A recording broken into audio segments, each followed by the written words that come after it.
अगर आप किसी एंडोमेंट मंदिर को, गुड़ी को, भगवान को अपनी जमीन दे सकते हैं, और वहां पर आपसे, हमारे हिंदू भाइयों से कह रहा हूं, आपसे ये नहीं कहा जा रहा है कि अगर आप इस गुड़ी को, इस भगवान को या किसी मंदिर को आप अपनी जायदाद दे रहे हैं, उसमें अपने बच्ची का हक मारना नहीं।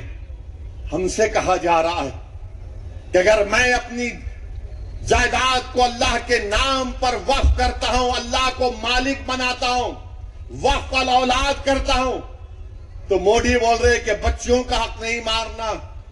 अरे बच्चे का सवाल नहीं है, अल्लाह को दे रहा हूं। ये हमारी शरीयत में मदाखलत है। ट्रांसफर ऑफ प्रॉपर्टी एक्ट है। ओरल हम गिफ्ट दे सकते, इसको हिबा बोल सकते। अब मोदी ये बोल रहे कि ओरल आप प्रॉपर्टी अपनी औलाद को दे सकते, मगर ओरल आप प्रॉपर्टी कानून बनने के बाद वक्फ बोर्ड को नहीं दे सकते। क्या ये ट्रांसफर ऑफ प्रॉपर्टी एक्ट के खिलाफ नहीं है? ये हमारे हिंदू भाइयों को ट्रांसफर ऑफ प्रॉपर्टी एक्ट है। ओरल हम गिफ्ट दे सकते, इसको हिबा बोल सकते। अब मोदी ये बोल रहे कि ओरल आप प्रॉपर्टी अपनी औलाद को दे सकते, मगर ओरल आप प्रॉपर्टी कानून बनने के बाद वक्फ बोर्ड को नहीं दे सकते। क्या ये ट्रांसफर ऑफ प्रॉपर्टी एक्ट के खिलाफ नहीं है? ये हमारे हिंदू भाइयों को समझना चाहिए, हमारे हिंदू बहनों को समझना चाहिए, जो ये समझ रहे हैं कि नहीं नहीं मुसलमान ऐसा नहीं है। आप भगवान को मानते हैं, हम अल्लाह को मानते हैं, इस जमीन और आसमान के खालिक को सब मानने वाले हैं। अगर हम हमारे जमीन और आसमान के खालिक को कह रहे हैं कि अल्लाह के नाम पे हम दे रहे हैं, तो फिर दो कानून कैसे होंगे? ये बात आपको समझना चाहिए। तीसरी बात कहा गया कि अगर कोई मुसलमान है तो उसको बताना पड़ेगा कि वो मुसलमान है। यानी क्या किसको बताएं हम?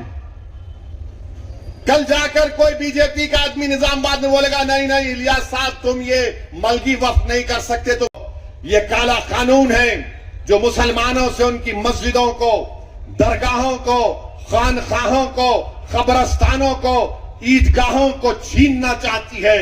यह कानून इसलिए लाया गया ताकि मुस्तकबिल में कोई भी वक्फ ना कर सके।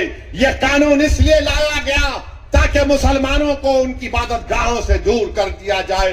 इसमें किसी भी तरीके से वक्फ को बचाने का कोई कानून नहीं है। क्यों 3C लाए? आसारे कदीमा है, कई मसाजिद आसारे कदीमा के मातहत आती है। मालिक अब वक्फ बोर्ड नहीं होगा, मालिक आसारे कदीमा होगा। माने बनाने वाला कौन? और आसारे कदीमा के नाम पर ASI उसका मालिक बन जाएगा। तो मेरे अजीज दोस्तों और बुजुर्गों, ये बीजेपी की पॉलिसी है। और हमारे पड़ोसी रियासत महाराष्ट्र में हमारे कुरैश बरादरी के भाई स्ट्राइक पर हैं। वो बेचारे भैंस काट सकते हैं महाराष्ट्र में, गांव रक्षक उनको पीटते हैं। अब उन्होंने हड़ताल का ऐलान कर दिया।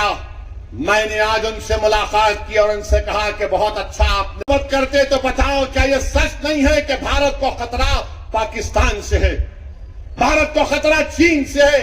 अब तो बांग्लादेश में चीन और पाकिस्तान घुस गए। अरे मुल्क को जिससे खतरा है तुम उसकी तरफ तवज्जो करो ना। तुम मुल्क के अंदर ये क्या कर रहे हो? चीन हर तरफ से भारत को घेर रहा है। बांग्लादेश के बॉर्डर पर चीन वहां पर बांग्लादेश की जनता के लिए, आवाम के लिए एयर स्ट्रिप बना रहा। आप खड़े होकर भारत से देख सकते। अरे दुश्मन भारत का हमारे दरवाजे तक आकर दस्तक दे रहा है, और आप भारत में कोई कह रहा है ये मत करो, वो कर दो, घर तोड़ दो, बुलडोजर तोड़ दो, मस्जिद छीन लो। ये क्या होगा? ये भारत के मफाद में बताओ हमको। पहलगाम में 26 हमारे हिंदू भाइयों को पाकिस्तान के 4 टेररिस्ट ने उनकी जान ले ली, और वहां के गवर्नर साहब अब बोल रहे हैं जुलाई के महीने में मैं जिम्मेदार हूं। हम सुनते थे बासी कड़ी को उबाल नहीं आता, मगर बासी कड़ी को उबाल आ ही गया।